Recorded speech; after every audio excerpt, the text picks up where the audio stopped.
the future of local government. Hello everyone, and welcome to another episode of Shock Talk, the future of local government. I'm Sheila Shockey, your host, CEO and founder of Shockey Consulting and a Futurist, and we're going to talk about kind of today and in the future trends associated with value-based leaderships, and I've got a great guest today for that. I've known this young man since he was but a boy at KU. I think you were an intern. Graduate school. Yeah. I believe I taught you how to make coffee. I'm still not very good at it. Okay, all right. Well, this is Walter Denton. He's the city administrator of O'Fallon, Illinois, and has been in local government. How many years have you been in local government? Probably going on 30 years now. All right, right. And a legacy. That's right. I want to shout out to your dad up in the heavens, Gene Denton, one of my mentors. So what a great legacy to be doing the things that your dad did, and it's pretty cool. Yeah, I'm proud of it. Yeah, absolutely. Well, we're going to talk about values, and the leaders that I see that are successful, they know what their values are. They stick with their values. You know, they're ethical in their actions, and I had the pleasure of working with your council and staff on a long range master plan and saw that in practice. So tell me a little bit about what value-based leadership means to you. So I get asked questions by several people in the community, or people who aren't familiar with local government, and they say, well, what does a city administrator do anyway? Mm-hmm. And you can give them the technical response of, I was appointed by the mayor and the city council to enforce and implement the policies and laws that are passed by the council. And they're asleep by then. And that's all well and good, and nobody was like, oh my gosh. That sounds fun. I know. But then, I say, well, how I make decisions, there are three things that I think about when I make a decision that informs what I do and the values that I have. The first one is I help make democracy work. Oh, that sounds like a t-shirt. I like I know. that. Yeah, so, that's pretty cool. Well, think about that. As city administrators, our job is to make sure that the goals and the priorities of the community, which is translated through the elected officials, are implemented, what they want their city to be. We're part of this democratic experiment. How do we make democracy work? How are the decisions that are made by the governing body then implemented into the city? So I think my job is pivotal to that as the administrator, as kind of the hub between staff and the council, to make sure that those democratic values and the things that the community and the governing body wants to do are implemented. The second one is to build the community. That can be defined in a number of different ways. The actual built community of projects and public works and economic development, all that. Everything you see outside. That's right, but there's also the more abstract of building community, about engagement, about creating identity, and for people to feel like O'Fallon is home. What can we do that builds that? So, and then the third one is to care for people. I think that government and bureaucracy gets stereotyped as being impersonal and unfeeling, but us being in public service, the reason most of us are in this business is because we want to make a difference somehow, and we want to improve people's lives. We want people who live in O'Fallon to enjoy themselves and feel like it's safe, like it's home, like it's a place they can raise their family.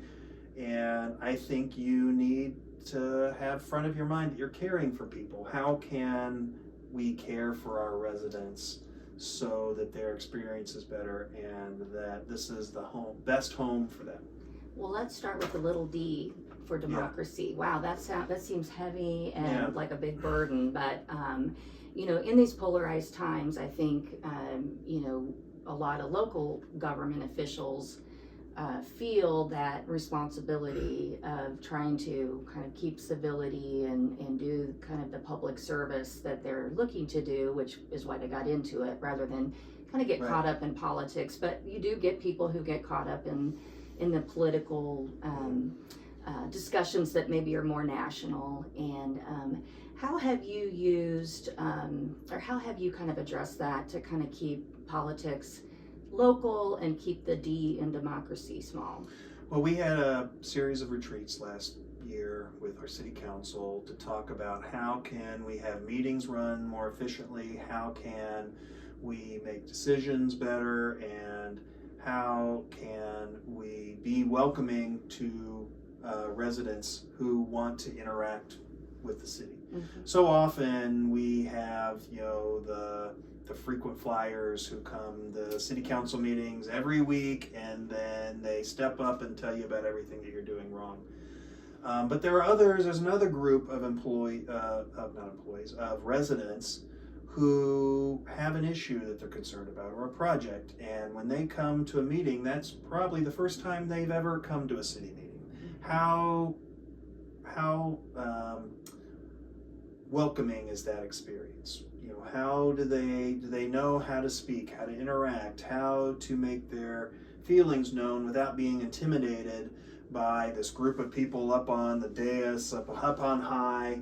And so we went through that and talked with the council about staying issues-based, trying to be more descriptive with residents about why we're doing these things and how it works, because a lot of residents feel like they're just being steamrolled, and Sure. and how do I get my voice made? And so we put a civility pledge in our order of procedure, and say that while we may argue about things, we keep it issue based and we don't get into personalities.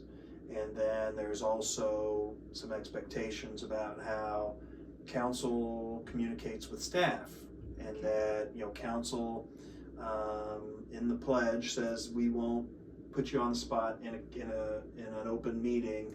If I have a question, I'll ask you before the meeting, give you a chance to prepare. And on the other side, there are expectations that staff will provide information to the council in enough time so that they can think about it, ask questions, and have a reasoned decision. So those are some of the things we have tried to work on. So those things all kind of build trust, so people can really stay local issue focused, rather than kind of personality conflicts or even kind of political agenda.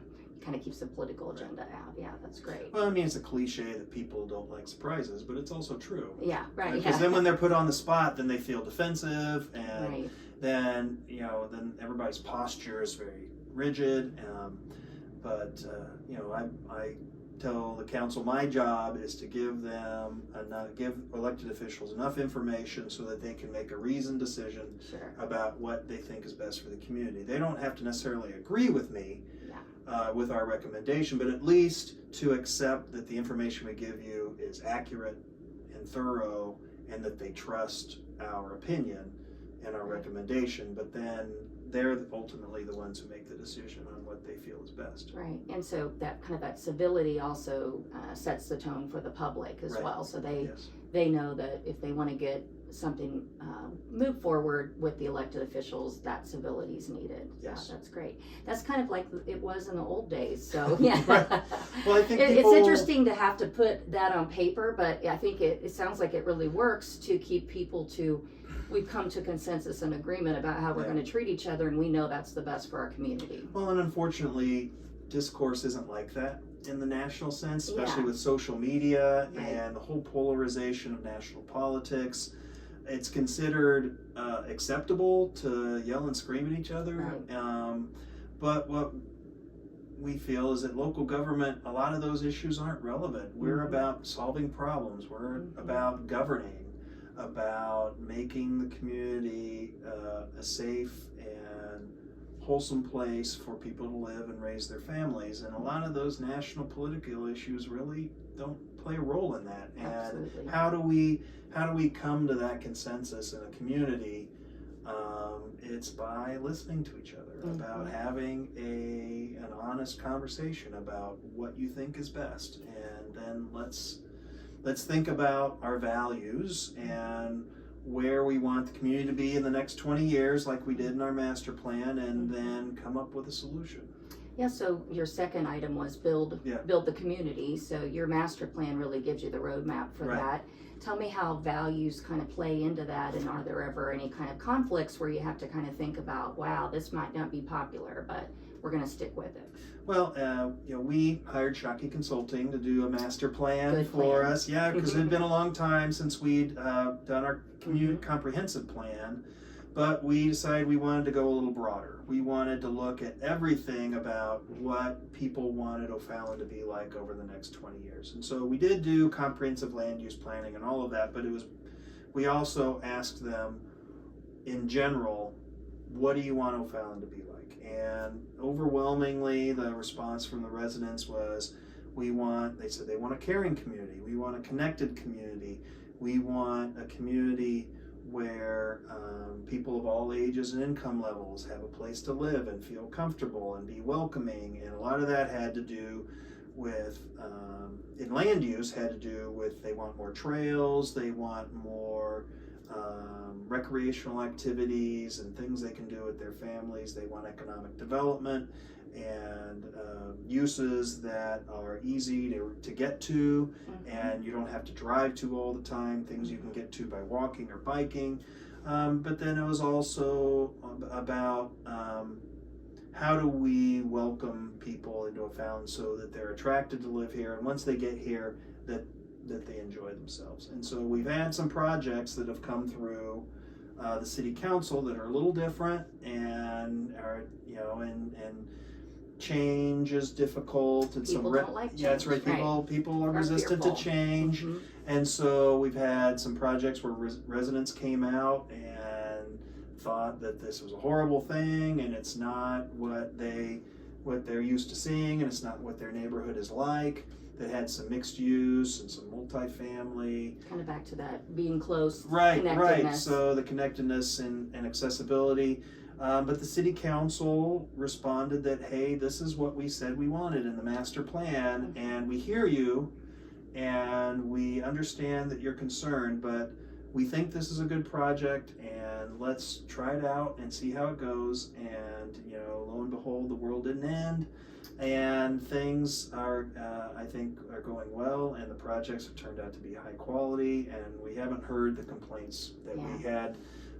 That people thought it was going to be at the beginning. So we've had some early small successes, which I think has helped the city council with their comfort level.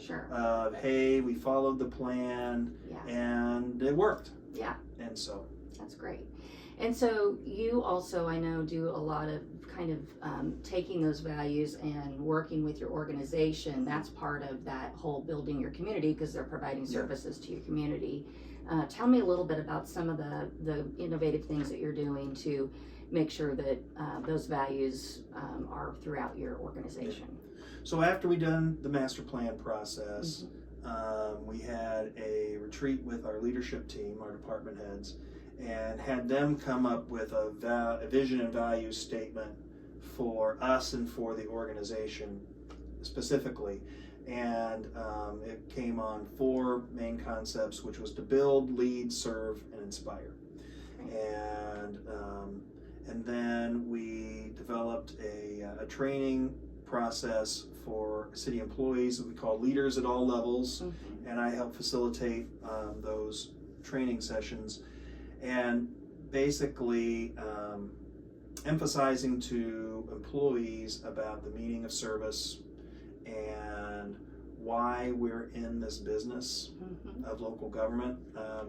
Because actually local government is several businesses. If you think about it from the private sector standpoint, we're like a conglomerate. Right? Yeah, you have all these different kind of unrelated things. Yeah, so all these things from law enforcement to Parks and Rec to Public Works, library, all of that, but we all have the same mission and purpose, which is to serve the community and to serve our residents. We just do it in different ways, and to express to them that there is meaning to the job they do. They may be, a street worker who patches potholes, but we say, if you can put the phrase "so that" after what you're doing, that gives meaning to what you're doing. So I am patching this pothole so that our residents will have a safe way to travel, and that our community will be safer. And it's a way of defining meaning to what you're doing. I love that. So that. It's really easy. It's like, so why am I doing that? I'm doing this so that I can serve the community in this way. And we talk about, purpose and meaning and service and leadership. You don't have to have the title of a leader to be a leader. You can be a leader at whatever level you are. And I love your name, leaders at all levels. Yeah. So then if you show your values and your commitment to service, no matter where you are, you can be a leader. Particularly for a lot of these frontline workers, they're out in the community and see and meet more residents than I do. So they are the face of the city to these people. Their interactions with these employees that are out there is really critical. And when I meet with them, I tell them that. I was like, you see more residents than I do. It's important what they think about the city is related to their interaction with you. And well, and that kind of brings me to your third job, which is really kind of caring about people and caring about your staff and helping them, inspiring them to feel good about what they do, and inspiring your elected officials to be civil and work through issues that are value-based, and then caring about your community and what happens. And I know the older I get, the more maybe challenging it is to connect to those things, but the caring about people seems to get easier. You get a little bit more empathetic as you've had challenges in your life, and I know you've had a lot of challenges in your life. How has that really shaped you as a leader? Well, as you and I have been friends for a long time. I went through a pretty significant cancer scare, and while I wouldn't recommend it to anybody, you do get a sense of mortality and what's really important. And while I care about my job and I am committed to serving the community, it's not everything. It's not who you are. It's not who I am. It's not what makes me whole. And so things that used to bother me, that I would lose sleep over, I don't really lose sleep over anymore. This will pass. There's other things to do. It's not the end of the world. What I've found more is to focus more on the personal, and that research shows that job satisfaction in employees is directly tied to their relationship with their direct supervisor and whether they feel valued. Right. And we spend so much time on performance measurement, on rules and policies. I think we lose track of how really to get performance is to care about your people and have a workplace culture that values them, that listens to them, that asks for their opinion. Another thing we talk about leaders at all levels, I say a very powerful question that you can use anywhere in your life is to ask someone, what do you think? It's good at work, it's good with your family, with your friends, because when you ask someone what they think, you're basically communicating to them that I value your opinion. I think that you're important enough that I'm going to ask you for advice on something. And then it doesn't cost anything. You don't have to be at any certain level for that to happen. But it creates connection, right? Right. And so that's great advice for anyone. And I think there's a lot of books on all of that, and empathy as a leader and all of that is kind of the new thing. But just being curious, about what somebody else thinks, and caring is probably the easiest way to put that. Is success in leadership is to help others be leaders because you care. So that's awesome. And it has to be authentic. Yeah, it has to. You can't just. It can't be a book you read, right? You actually have to care about people. But so it's great advice for elected officials to care about what the public thinks, and it's great advice for leaders within your organization to care about what elected officials think, what the public thinks, and what their organization is concerned about, and just in general, human experience. So. Thanks for sharing your 3 roles as a city administrator. Those sound much more fun than the first descriptions. Right. And join us again for Shock Talk as we look at the future of local government. And the future of local government is really about caring. So care about your fellow man. And thank you so much. Thanks, I Sheila. appreciate you. All right. Thanks for tuning in to this episode of Shock Talk Future of Local Government. If you enjoyed this episode, make sure to subscribe to our podcast for more expert advice. To stay up to date with Shockey and get all the behind-the-scenes content, you can follow us on Instagram at Hey Shockey.